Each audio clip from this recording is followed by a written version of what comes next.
Welcome to my channel. My name is Kinga, and I started making YouTube videos to document for myself and my closest friends how I am reinventing myself and my whole life after divorce. If you're not a friend, but you found this video, please feel free to like and subscribe to my channel. Guys, I've been scammed, and in this video I want to tell you how I made sense of it all, what spiritual meaning I found in the situation, and how I made peace with it. I've been looking at every aspect of my life after the divorce and doing my best to introduce change here and there. And when I say divorce, please don't think of any drama or anything negative, because me and my ex are still best friends and we separated with love and respect for each other. But I realized that my needs have changed, my needs in a relationship, and we knew we couldn't give that missing part to each other. So we kind of upgraded our relationship to a special connection that we always had. But it doesn't involve romance and sexual attraction. But it involves a very deep, loving connection and understanding of each other. Something even deeper than we have with our relatives. I want to evolve as a human being, and I decided that I want to lead a more heart-based life where I react less, love more, and try to find the good in everything. And I'm trying to experience this oneness that all spiritual teachers talk about. Of course, I suck at it at times, but you know, at least I'm good at reminding myself of the direction I have chosen, and even if I slip, I can find the way back to the right path. And I think I've been put through a lot of tests recently. Because first of all, there was this, I met two guys almost like right after each other who turned out to be highly reactive and confrontational, something I used to be. And every time we had different views on something, they snapped, they went crazy on me. They would probably deny that, but this is how it felt on my end. And you know, they're not here to argue. So I was watching it all happen without actually feeling affected or hurt by their words. And I did express to both of them that I don't want to meet them, because I would prefer someone more emotionally stable, more balanced, someone who doesn't go crazy on me if we disagree on something. And they actually both went crazy on me after I said that. They also started trashing me verbally and criticizing me. And, you know, it was just kind of like confirming it for me, what I felt, that they are not my people. And I knew there was something wrong, because I had met other guys in the past who, after I said I wasn't interested, still responded with love and kindness, and our relationship kind of continued because of that as a friendship. But with these guys, it just would have been impossible.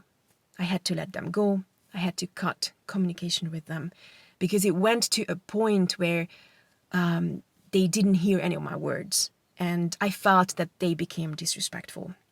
And normally situations like these, especially when one of them screamed at me saying, "Shut the fuck up," I mean, it would have gotten me really like reactive, but I was just feeling calm and kind of managed to distance myself from the situation. And though I felt it was pointless to carry on having a conversation with them, I did send them love in my thoughts. Like, I actually meditated and prayed after ending the relationship with them. And I was imagining just sending them love and surrounding them and hugging them with love, kind of thing. And I asked God to bless them. And I think when you do that to whoever, even to your worst enemy, it kind of helps the other people calm down, but it also helps you walk away without feeling upset. And I looked back at both stories thinking that they held a mirror to my older self. You know, they made me see how I used to be and what I don't want to be anymore. They also tested me to see how I would act or react now if I was being pushed to the edge. And I was kind of happy with my progress. And then there was this other very frustrating thing that happened to me during the same time. I got scammed, as I told you. And yeah, basically I bought something from the internet that never arrived. And the seller turned out to be a pro scammer with websites and social media and everything like perfectly set up. They also created an email and a website for an apparently fake career agency who sent me an email prior to and on the date of the product's arrival from the US to Sweden, claiming that some information was missing for the package to be delivered. It was just waiting at the airport kind of thing. And I was required to pay the value of the package again if I wanted it to be delivered to my door. And I shouldn't worry because they will refund me. They will pay like 95% off, this repayment once it's delivered. The courier company asked for the payment in cryptocurrencies. And that was a huge red flag, besides many other things, telling me I have been scammed because that's definitely not a usual procedure in Sweden. So I contacted the seller and he offered to pay like half of it, like kind of meet me in halfway. But I wasn't having it because, I said, I'm not paying you any penny because you said before our transaction that you guarantee the delivery to my door without any problem. So, if you want to prove it to me that you're not a scammer, you should pay for that fee yourself. Since they claim it's refunded, you've got nothing to lose. I could just reimburse you for that lost 5% after delivery. And I don't have to tell you that this is where our communication ended, proving it was a scam. And I have never received a product nor my money back. It was just a textbook example of a scam. And first I felt really upset, of course, because the amount of money I just willingly transferred stupidly to an unknown person was a lot of money for me. I was frustrated, but I was thinking that, hey, I now have two options. I can feel frustrated, angry, upset, whatever, and I can feel stupid and sorry for myself for what happened. Or, as Abraham Hicks teaches, I can choose a different thought. I can tell myself that, hey, what if this person needed that money more than I did and the universe picked me to help him or his family? I mean, would it sound silly at first? Yeah, maybe. But it would also make me feel better, like if I served a purpose or I helped a fellow human. It wouldn't bring my money back, but what if I was thinking of money like all spiritual teachers preach it? Like, money is just an energy. It's supposed to flow through you. It's supposed to flow freely. You shouldn't claim the money you have as yours and sort of block it from flowing. You should allow money flow through you and sort of just coming and going, because that's the only way the universe will keep sending you money. Because if you obstruct the process, if you block the flow, you will limit your potentials for experiencing financial abundance. And I was trying to be very spiritual about the whole thing, because the only thing that matters at the end of the day and we have power over is how we feel. And I honestly didn't see the point of or the need for punishing myself, feeling stupid or sorry and crying over my loss. I also have a trick that I use in difficult situations. I meditate. And my meditation is sort of a communication with a higher consciousness, which is either my wiser self or God or some infinite intelligence that I feel I can have access to during meditation. So basically, as soon as I center myself and create the right atmosphere in my room, I sit down, I close my eyes, and I imagine myself sort of getting connected to this energy, the quantum field. I instantly feel a tingling sensation hit and flow through my spine. And like if the extension of my spine was a cable to above, and I could ask questions and download information or answers to my questions through this cable.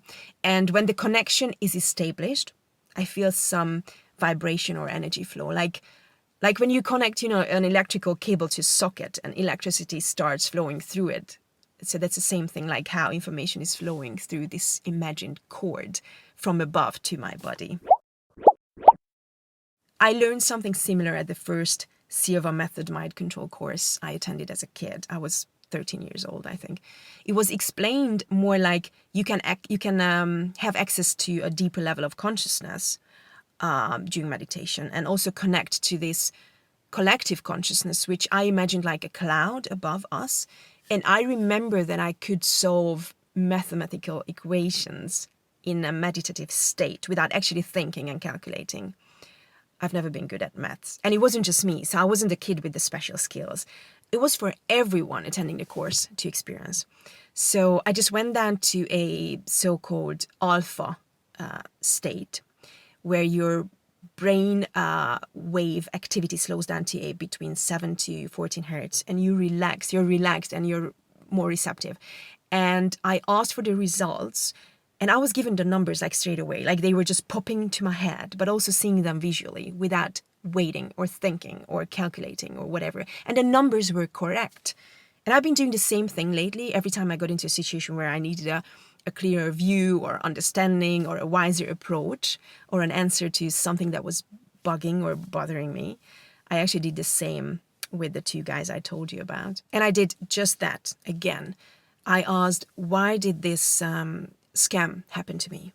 And the answer came right away. And this is where I grab a pen and paper, because in this state, I'm present but not present. I mean, I don't really know how to explain it, but I know that whatever information I receive here, I wouldn't always remember after the meditation. So I just write down every word I'm being told, and I read it after I'm back from the meditation. So this is what I got to the question, why did this scam happen to me? They said, you asked for it, wanted to be the source of financial abundance in the life of others. Now this is how it feels.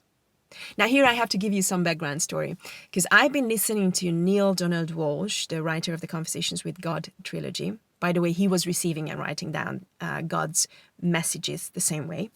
And I don't know if it was written in a book or Neil said it himself in a video, that be the source of what you want for yourself in the life of others. If you want love or financial abundance, pray to become the source of that in the life of others. Because if it flows through you, it will also stick to you. So I've been saying this in my meditations and prayers, that God, please help me become the source of love and financial abundance in the life of others. So when I received a message saying that this is what you asked for, I understood the whole thing. Yet I had a little resistance in me, and I said, yeah, but that's not how I meant it. But this voice in my head continued. Can you completely let it go? Can you give without expecting in return? Can you give even if they don't see, value, or respect who you are? Can you give selflessly? And here I started to understand the meaning of it all. Not just the questions, but the value of this teaching or testing me through the scamming. Can I give without expecting something in return? Can I give selflessly? I was asking myself the same questions, like, am I ready to be what I said I wanted to be? The source of love and financial abundance in the life of others. And they continued, can you give your last? And it kind of felt like my last, since that amount was a huge part of my monthly wage, and I would have spent it on food probably. And I ended this conversation by asking, can I get financial abundance for myself too?